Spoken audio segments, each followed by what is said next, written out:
नमस्कार, welcome to the India stands. एक trader ने फरवरी में सही प्रेडिक्ट किया कि अमेरिका और इजराइल ईरान पर अटैक करेंगे। अब वही ट्रेडर एक नई चीज पर बेट लगा रहा है कि मार्च के आखिर तक या अप्रैल के शुरुआत तक सीज फायर आ जाएगी। और यहाँ पर जो पैटर्न दिख रहा है वो काफी सस्पिशियस है, लेकिन यहाँ पर सवाल ये है कि यह हुआ क्यों। स्टेप बाय स्टेप समझते इसे। रॉयटर्स की रिपोर्ट्स के मुताबिक एक ही पोली मार्केट ट्रेडर ने पहले वार पर सही बेट लगाया था। अब क्या हो रहा है, नए अकाउंट बन रहे धीरे धीरे। ये नए अकाउंट उसी दिन बड़ी रकम लगा रहे हैं जब पब्लिक में कुछ खबर आने वाली है।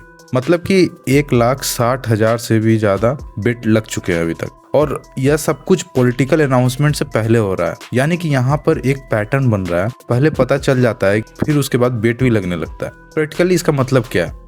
एक्सपर्ट कह रहे हैं कि यह इनसाइडर ट्रेडिंग जैसा लग रहा है। वह देख रहे हैं कि एक ट्रेडर जो अलग अलग वैलेट से क्रिएट हो रहे हैं, एक नए अकाउंट इवेंट से ठीक पहले बन रहे हैं और प्रेडिक्शन बिल्कुल सटीक जा रहा है। पहले वाले अकाउंट ने वार प्रेडिक्शन पर $85,000 प्रॉफिट कमाया था। अब जो नए अकाउंट है वह सीज फायर पर बेटिंग कर रहे हैं और पहले ही $3 लाख तक का फायदा हो चुका है, सिर्फ पॉलिटिकल सिग्नल से। सिंपल लॉजिक यह है कि अगर आपको पहले से पता हो कि क्या होने वाला है तो आप सही जगह पैसा लगाएंगे। अब यहाँ पर समझिए, पोली मार्केट क्या चीज़ है।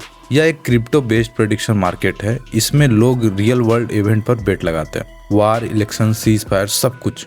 जो कीमत दिख रही है वह मतलब देती है कि प्रोबेबिलिटी क्या है। अगर 30 सेंट का भाव है तो मतलब कि 30% चांस है जीतने का। अगर सही प्रेडिक्ट हो गया तो $1 मिल जाएगा। सीज फायर की प्रोबेबिलिटी से दिन में 6% से जंप करके 24% हो गया। यानी कि अचानक से लोग सोचने लग गए कि सीज फायर होने लग गया। लेकिन यहाँ पर ध्यान दीजिए, ब्रॉडर मार्केट में अभी भी ज्यादातर ट्रेडर सोच रहे हैं कि मार्च से आगे भी चलेगी, हो सके जून या जून के बाद तक भी चांस है कि सीज फायर होगा। और यहाँ पर एक बहुत बड़ी इनकंसिस्टेंसी है कि रॉयटर्स की रिपोर्ट्स के मुताबिक ग्राउंड पर सिचुएशन अभी भी बिल्कुल टेंस है। अमेरिका और इजराइल के मिलिट्री ऑपरेशन चल रहे हैं धीरे धीरे। ईरान मिसाइल भी भेज रहा है और धीरे धीरे तेल के दाम भी $100 पार हो चुके हैं।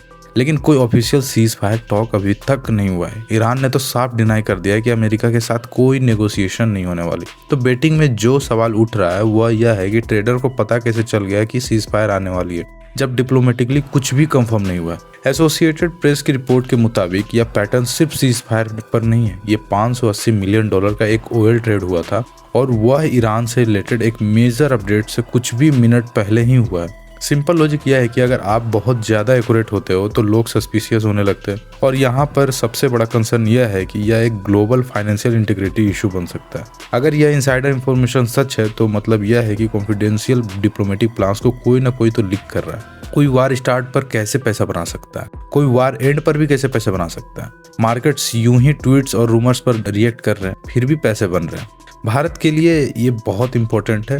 ऑयल प्राइसेस धीरे धीरे बढ़ रहे हैं, इन्फ्लेशन का भी दबाव बढ़ रहा है। अगर ईरान से कोई और एस्केलेशन हो तो मिडिल ईस्ट में सप्लाई चेन डिसरप्ट होगा। बीबीसी भी यही बात कर रही है कि सिचुएशन अभी भी स्टेबल नहीं है और बेटिंग के ऑप्टिमिज्म का ग्राउंड रियलिटी से कोई डायरेक्ट कनेक्शन नहीं है। तो कुल मिलाकर एक ट्रेडर ने पहले वार प्रेडिक्ट किया, अब सीज फायर पर बेट कर रहा है कि सीज फायर हो जाएगा ये अप्रैल के शुरुआती हफ्तों में। लेकिन डिप्लोमेटिकली कुछ भी ऑफिशियल नहीं हुआ और मिलिट्री सिचुएशन अभी भी एक्टिव है और अनस्टेबल है। बिगेस्ट इशू यह है कि पॉसिबल इनसाइडर इंफॉर्मेशन जैसा लग रहा है और यह वार बेटिंग स्कैंडल का पार्ट धीरे धीरे बनता जा रहा है। मेरा सवाल आपसे है कि अगर यह इनसाइडर इंफॉर्मेशन सच निकलती है तो क्या फाइनेंशियल रेगुलेटर्स को मार्केट और ऐसे क्रिप्टो मार्केट्स को ज्यादा रेगुलेट नहीं करना चाहिए, या फिर यह सब सिंपली मार्केट की नेचुरल फंक्शनिंग है? इसी नोट के साथ यह है वीडियो का अंत। Thank you for listening and may God bless you.